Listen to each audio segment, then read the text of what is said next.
जय जगन्नाथ।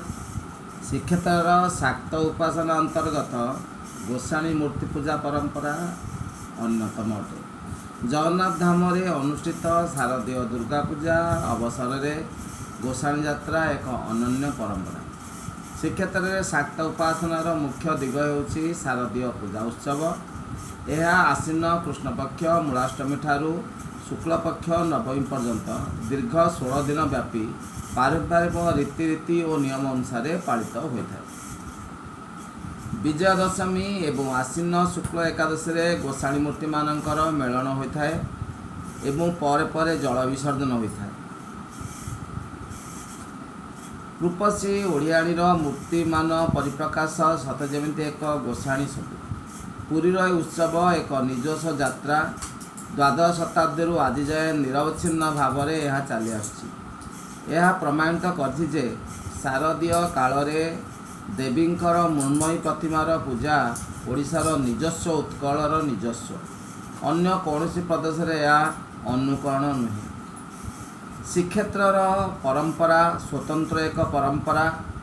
विशेषकर शून्य गोसाणी कह जाए ताकू शून्य रे उड़िया भली दैत्य संहार करुथिबारु तांका नाम शून्य गोसाणी। एठारे बलि पड़े पानी कखारू कटा जाए वो बलि पड़ी थाए। अन्य जगह आपण माने देखिबे ताहाले दशभुजा माँ पूजा पाई थांती, किंतु श्रीक्षेत्र रे अष्टभुजा माँ पूजा पाई थांती। भाद्रव शुक्लपक्ष सप्तमी अर्थात ललिता सप्तमी परठारू ए गोसाणी निर्माण आरंभ हुए। वर्ष सारा माँकर अस्थि स्वरूप एक काठ निर्मित कीड़ा को पूजा करा जाए। यह आमे कीड़ा पूजा बोली कही था।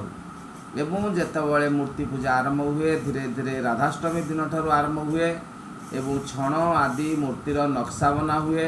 तापर चिकण बनमाटी दिया जाए एवं अन्यान्य कना पटारे सजाई दिया जाए। छोट छोट कनारे माटी लेपन करी सजाई दिया जाए। एवं जदि आम पुरीर भोग जगह गोसाणी विषय में जाना ताले सेठी स्वतंत्र बलि स्वरूप पोड़ा माछ बलि दिया जाए। यह 3 दिन धरी चले। वीरंगना रूप से त्रिशूल दैत्य विनाश करने भली माँ रही थांती। एकादशी रे पानी कखारू बलि दिया जाए। पुरीर मध्य जन्नी खाई गोसाणी बा जन्नी मुंडिया गोसाणी रही अछि। यह मूर्तिर होची उच्चता 12 हाथ 18 फुट। ये दशभुजा। राधाष्टमी मूर्ति आरंभ हुए। इथरे जो रंग दिया जाए रंगर एक स्वतंत्रता रही। स्वतंत्रता कहले आम बुझू जे शंखरू धला रंग दि जाए, हरतालू हलदी रंग दि जाए, हिंगुली नाली रंग दि जाए, दीपकलू कला रंग दि जाए, एपरिक पत्रु मध्य सागुआ रंग दि जाए। तेणु माँ होउचंती परम वैष्णवी और वनदुर्गा मंत्र रे तांकू आराधना करा जाए। एवं एठारे जन्नी बलि दिया जाउथिबारु परवर्ती अवस्था रे तांकू जन्नी खाई ठाकुराणी बोली कहा जाए। ये जन्नी खाई ठाकुराणी मध्य 3 दिन धरी एठारे चंडीपाठ हुए। शीतल भोगरे लुची पुरी मंडा नड़िया केली काकरा सोला मोहन भोग लडू इत्यादि अर्पण हुए। एवं जन्नी खाई परी आउ एक परंपरा रही ना है काकुड़ी खाई। काकुड़ी खाई एक स्वतंत्र देवी रूपे पूजा पाती। कारण ये होती विमलांकर प्रतिनिधि कहले अत्युक्ति हेनी। श्रीमंदिर निकटे रही श्री विमला पीठ काकुड़ी खाई ठाकुराणी मंदिर। क्षेत्राधीश्वरी माँ विमलांकर प्रतिनिधि होती माँ काकुड़ी खाई। एठारे शीतल भोग संकुड़ी भोग एवं बलि प्रथा मध्य रही। अष्टमी और नवमी रे बलि पड़े। विमला पाखरे जो माने मानसिक करिथांती से माने काकुड़ी खाई निकट में आनी बलि पकाती।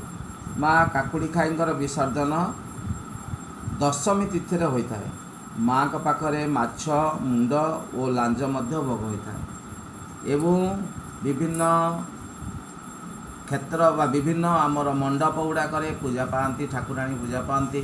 जमती बाटमंगला रही एवं एपटे रही आमर खराखाई ठाकुराणी अच्छी। एपटे अच्छी माँकर दक्षिण काली श्यामा काली एवं काकटपुर माँ मंगला बाटमंगला समस्त जो पूजा हुए एवं रीतिनीति और परंपरा रे पूजित होई थाए। तेणु एक स्वतंत्र परंपरा तेणु आपण मैंने केतबेले बुली आसक चाहिए श्रीक्षेत्र को बुली आसबे एवं परंपरा संपर्क देखिए जदि यह आपण को भल लगुव आप लाइक करेंगे एवं शेयर करेंगे एवं कमेंट करेंगे एवं केबे ये दशहरा समय एक स्वतंत्र अनुभूति मुझे पाखे परिप्रकाश करुँची।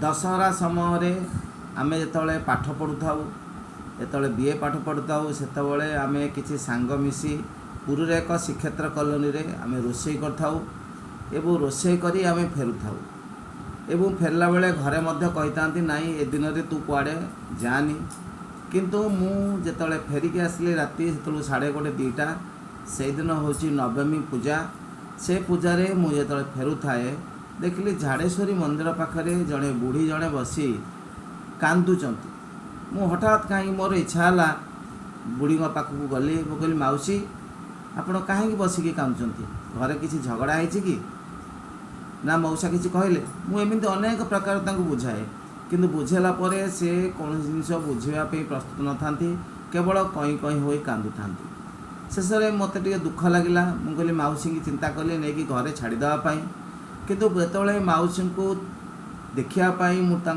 ओढ़ना टे टाणीदेवाई चाहिए देखिए विराट एक मूर्ति एवं विराट एक सिंदूर टोपा मुंडे मार्चंती मु प्राण भय से मोर गाड़ी न थाए मु साइकल धरिकी प्राण भय पलि आसिली एवं आसिक जो घरे समस्त कथा कहली घरे मत कहले तू मना करी जावाई जहा हो माँ सहित तो दर्शन है एवं माँ आशीर्वाद पाइलु आउ ये भाव राति अधरे तू केबे जीवाई इच्छा करू तेणु नवमी अष्टमी और सप्तमी पूजारे स्वतंत्रता रही एवं बाहर को आम गला बेले ताकू जगी रखी आमको जीवा पड़ो केतले कौन दरकार पड़े मु आउ अधिक आपण को विषय किसी कहूनी आउ किसी अनुभूति रही परवर्ती एपिसोड रे मु आपन को जनइबी। जय जगन्नाथ।